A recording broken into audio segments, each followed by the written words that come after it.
Good morning. पिछले class में हम लोगों ने देखा था कि टॉटोलॉजी कितने प्रकार के होते हैं, टॉटोलॉजी के कितने ये भेद हैं। तो हम लोगों ने देखा कि वो 4 प्रकार के होते हैं। पहला, वे जो अनिवार्य रूप से सत्य होते हैं। दूसरा, जो अनिवार्य रूप से असत्य होते हैं। तीसरा, वे जो कभी सत्य और कभी असत्य होते हैं। तथा चौथा, जिसकी वैल्यू हमेशा ट्रू आवे, जिसे हम लोग मटेरियल इक्विवेलेंस जिसके बारे में हमने जाना कि कोई भी प्रतिगति वस्तुगत समतुल्य तभी होता है जब वो पूरा प्रपोजिशन ही यानी वो टॉटोलॉजी होगा, यानी वो ट्रू होगा। तो इस तरह से हम लोगों ने चारों प्रकार के प्रतिज्ञप्ति को हम लोगों ने देख लिया था। अब इसे हम लोग 2-4 एग्जाम्पल से आज के सॉल्व करते हैं ताकि वो ये मैथ्स बनाना हमारे लिए आसान हो जाए। क्योंकि ये जनरली इसका सवाल जो आता है, ये पुस्तक हमने आपके लिए सब सामने रखा हुआ है, आप ये देखिए, प्रतीकात्मक तर्कशास्त्र प्रवेशिका अशोक कुमार की, और उसमें पृष्ठ संख्या 79, ये 79 पृष्ठ संख्या आप देख सकते हैं। और इसमें ये सारे सवाल दिए हुए हैं। और इस सवाल में देखिए यहाँ लिखा हुआ है, सत्यता सारणी का प्रयोग कर यह बताएं कि निम्नलिखित प्रकथनों में कौन से पुनरुक्ति यानी टॉटोलॉजी या व्याघाती यानी कंट्राडिक्टरी या आपातिक कंटीजेंट है। ये एग्जाम्पल्स है और इसे इस तरह से वो सॉल्व करने के लिए आएगा। तो आपको बनाना होगा। तो एक आध एग्जाम्पल आज मैं सॉल्व करती हूँ, फिर आपको मैं भेज देती हूँ व्हाट्सएप पे, फिर आप इसे ट्रायल करेंगे और जो नहीं बनेगा फिर उस हिसाब से हम लोग उस पर आगे बढ़ेंगे। तो आज एक एग्जाम्पल हम लोग उठाते हैं।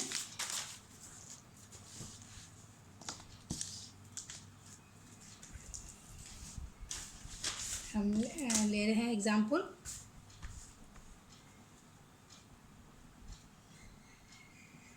P implies Q implies Q।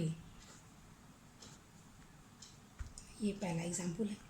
सबसे पहले करना क्या होता है कि इसकी वैल्यू बिठा देनी होती है। तो चूँकि इसमें P और Q है तो फिर वही होगा, 2 × 2 हम लोग जान रहे हैं, 2 × 2 4 हो जाएगा, 2 पे पावर होगा इसीलिए।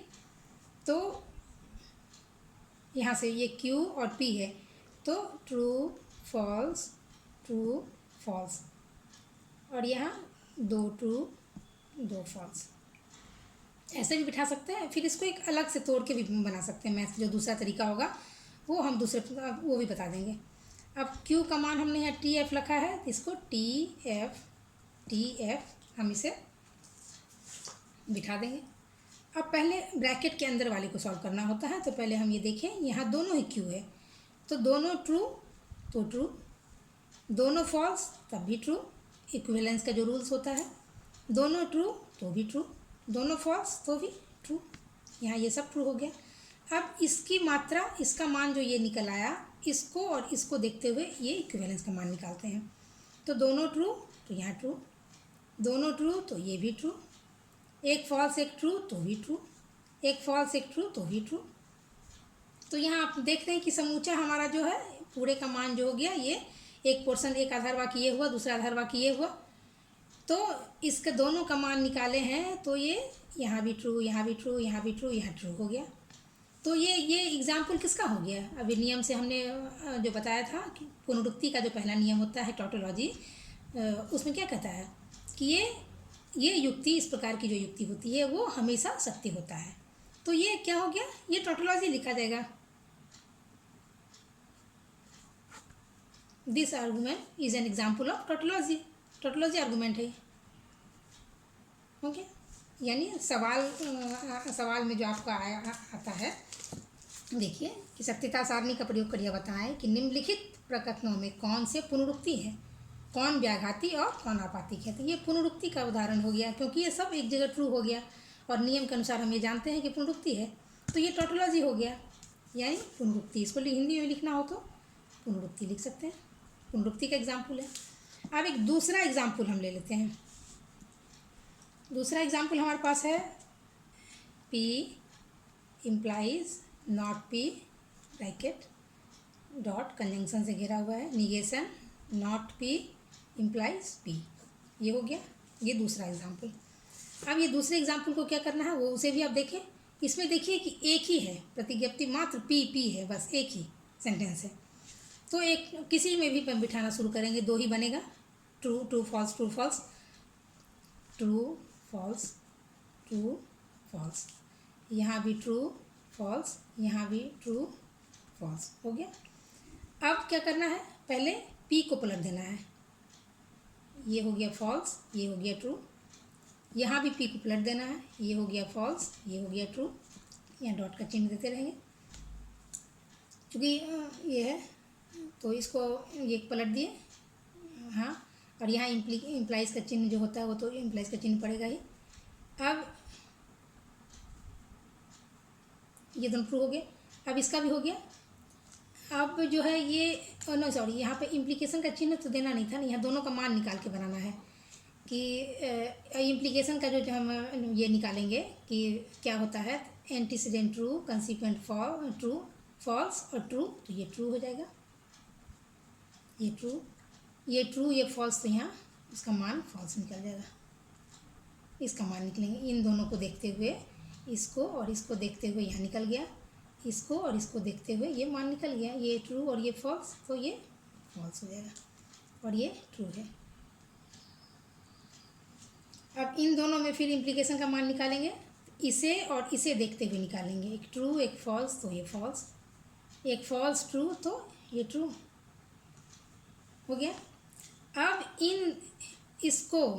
इसको और इसको देखते हुए कंजंक्शन का यहाँ मान निकालना है, ये कंजंक्शन हमने यहाँ लिख दिया है, गलत है, ये फॉल्स और ये ट्रू, तो ये हो गया ट्रू फॉल्स, यहाँ इसको देखना है और इसको देखना है, इन दोनों को देख के इसका मान निकालना है, फॉल्स ट्रू तो ट्रू, ये ट्रू और ये फॉल्स, तो क्या हो गया,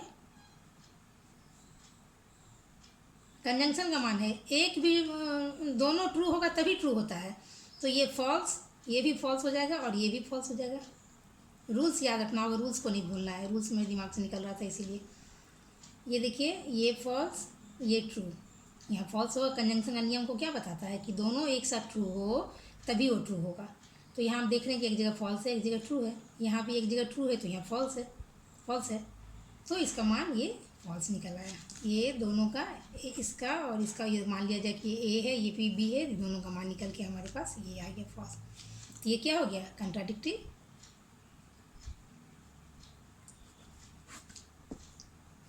this is an example of contradictory proposition, contradictory ये हो गया यानी विरोधाभास हो गया,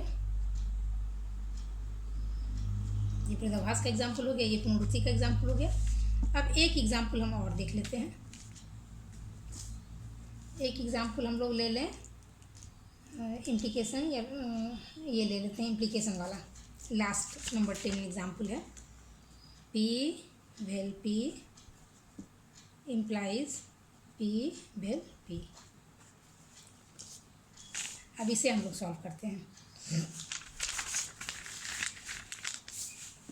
इसे हम लोग देखें, तो बिठाते जाए, एक ही ट्रू है तो ट्रू फॉल्स आएगा, यहाँ भी ट्रू और फॉल्स आएगा, यहाँ भी ट्रू और ये फॉल्स होगा, ये भी ट्रू और ये फॉल्स होगा। अब इन दोनों का मान वेल है, दोनों ट्रू तो ट्रू, जब दोनों फॉल्स होता है तभी ये फॉल्स होता है, एक भी ट्रू तो ट्रू, यहाँ भी दोनों ट्रू है तो ट्रू, दोनों फॉल्स है तभी ये फॉल्स होगा, जैसे यहाँ हुआ। अब इन दोनों को देखते हुए दोनों ट्रू, तो यहाँ ट्रू लिखना वेल के कैसे लिखिए, दोनों ट्रू तो ट्रू, दोनों फॉल्स तो फॉल्स, यहाँ भी दोनों ट्रू तो ट्रू, दोनों फॉल्स तो फॉल्स। अब इसे और इसे देखते हुए इम्प्लीकेशन का मान निकालना है, तो दोनों ट्रू तो ये ट्रू, दोनों फॉल्स तब भी ये ट्रू, तो ये दोनों ही जगह क्या हो गया, ये ट्रू हो गया है, इसलिए क्या हो गया, टॉटोलॉजी।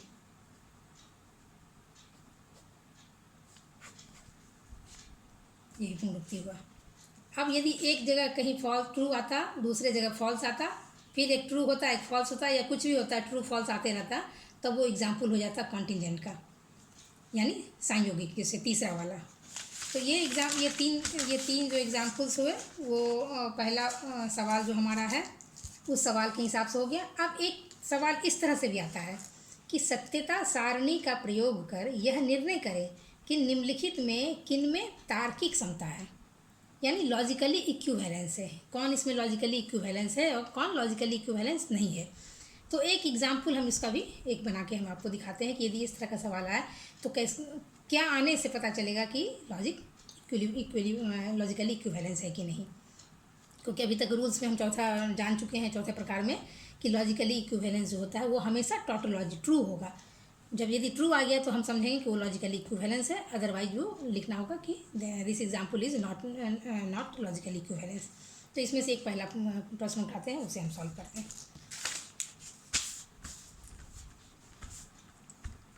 प्रश्न है कि सत्यता सारणी का प्रयोग कर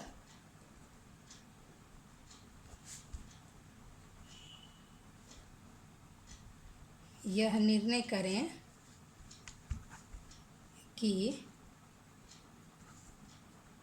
निम्न में किन में तार्किक समता है या तार्किक समतुल्यता है, कुछ भी आ सकता है। एग्जाम्पल, अब एग्जाम्पल ले लेते हैं। एग्जाम्पल एक हम एक एग्जाम्पल पहला बना के देखें। P implies P, P implies Q है, P implies Q। Equivalent not P implies not Q। ये एक एग्जाम्पल ये हो गया। तो इसे भी सॉल्व कर लें। चूँकि दो है हमारे पास, एक P और Q, तो 2 इंटू 2 4 हो जाएगा। तो 4 यहाँ से TF से शुरू हो जाएगा, ट्रू फॉल्स ट्रू फॉल्स। ये 2 ट्रू 2 फॉल्स। अब इन दोनों का मान, अच्छा पहले ये से बैठा लें, TF इसका मान भी यहाँ बैठा लें, true false true false. P का मान है 2 ट्रू 2 फॉल्स, हो गया। अब ये नॉट Q है, तो इसको पलट के यहाँ फॉल्स ट्रू फॉल्स ट्रू लिख दिए। यहाँ भी पलट दें इसको, इसका मान निकाल लें, फॉल्स फॉल्स ट्रू ट्रू। अब इस फॉल्स को और इस फॉल्स को, इसको इन दोनों को देख के इक्विवेलेंट का मान निकालना है। दोनों फॉल्स तब ट्रू, एक फॉल्स एक ट्रू तब भी ट्रू, एक ये ट्रू पहला ट्रू दूसरा फॉल्स तब ये फॉल्स। बस एक ही मामले में ये फॉल्स होता है, एंटीसीडेंट ट्रू कंसीक्वेंट फॉल्स तब ये फॉल्स। ये यहाँ दोनों ट्रू है तो ट्रू। अब इधर इन दोनों का मान निकाल लें, दोनों ट्रू तो ट्रू, एक ट्रू एक फॉल्स तब ये फॉल्स, एक फॉल्स एक ट्रू तो ट्रू, दोनों फॉल्स तब भी ट्रू। अब ये सब लाइन को देखते हुए और इसे देखते हुए इनको और इनको देखकर इक्विवेलेंस का मान निकालेंगे। इक्विवेलेंस का नियम हम क्या जानते हैं कि दोनों ट्रू तब ट्रू, या फिर दोनों फॉल्स तब ट्रू। एक ट्रू एक फॉल्स होने से वो फॉल्स हो जाता है। तो हम यहाँ देख रहे हैं कि ये ट्रू है ये भी ट्रू है, तो दोनों ट्रू है तो पहला यहाँ ट्रू। ये फॉल्स है ये ट्रू है, यानी एक फॉल्स एक ट्रू है तो यहाँ फॉल्स। एक ट्रू एक फॉल्स है तो ये हो जाएगा फॉल्स। यहाँ एक ट्रू और एक ट्रू तो ये हो जाएगा ट्रू। तो लॉजिकली इक्विवेलेंस में हम क्या जानते हैं कि जब हमारा पूरा सम यहाँ ट्रू है ये दोनों भी ट्रू होता, तब ये लॉजिकली इक्विवेलेंस होता, वरना ये ट्रू फॉल्स दोनों मिला हुआ है, इसीलिए not logically equivalence, not logically equivalence हो गया। ये लिखना होगा। लॉजिकली इक्विवेलेंस होने के लिए सबों को ट्रू होना पड़ेगा, लेकिन हम यहाँ देख रहे हैं कि दो जगह क्या ये फॉल्स हो गया है। एक एग्जाम्पल हम लोग और देख लें तो ताकि समझ में आ जाए अच्छे से। एक एग्जाम्पल हम लोग इसे देख लेते हैं। P इक्विवेलेंट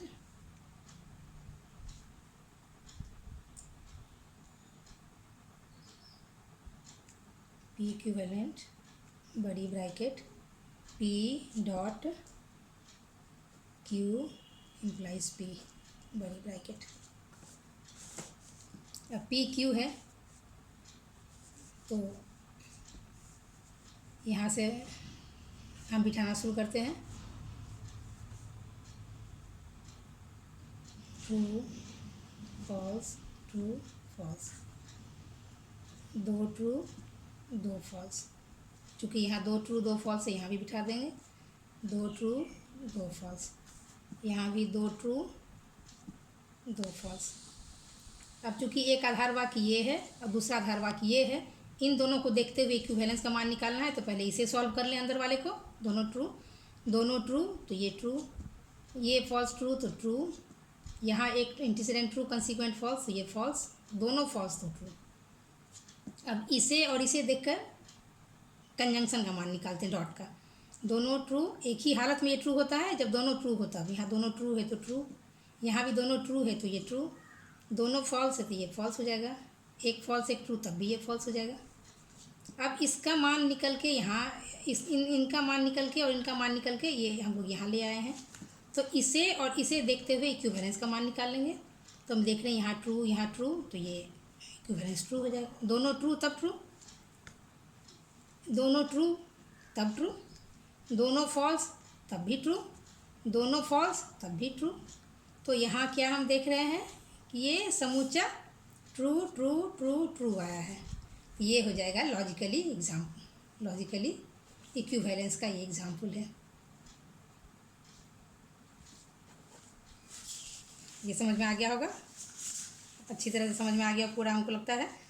हमने ये बना दिया है एग्जाम्पल, एक्सरसाइज वर्कआउट। इसमें सवाल क्या आएगा कि इसमें पहला शब्द आएगा कि निम्नलिखित प्रकथनों में, मैथ्स दिया, निम्न में कौन पुनरुक्ति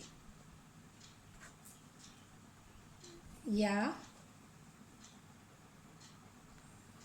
व्याघाती या आपाती के उदाहरण है, बताइए। ये सवाल रहेगा। तो इसे बस ये सवाल को आप इस तरह से सॉल्व करेंगे तो आशा है कि आप लोगों को बिल्कुल समझ में ही आया होगा। और अभी मैं व्हाट्सअप कर दे रही हूँ मैथ्स को, आप लोग घर पे एक्सरसाइज उसे वर्कआउट करेंगे। जिसमें दिक्कत होगी आप हमें बताएंगे, मैं उसे दोबारा से आपको सॉल्व करके फिर व्हाट्सएप पे सेंड कर दूँगी। ओके, धन्यवाद।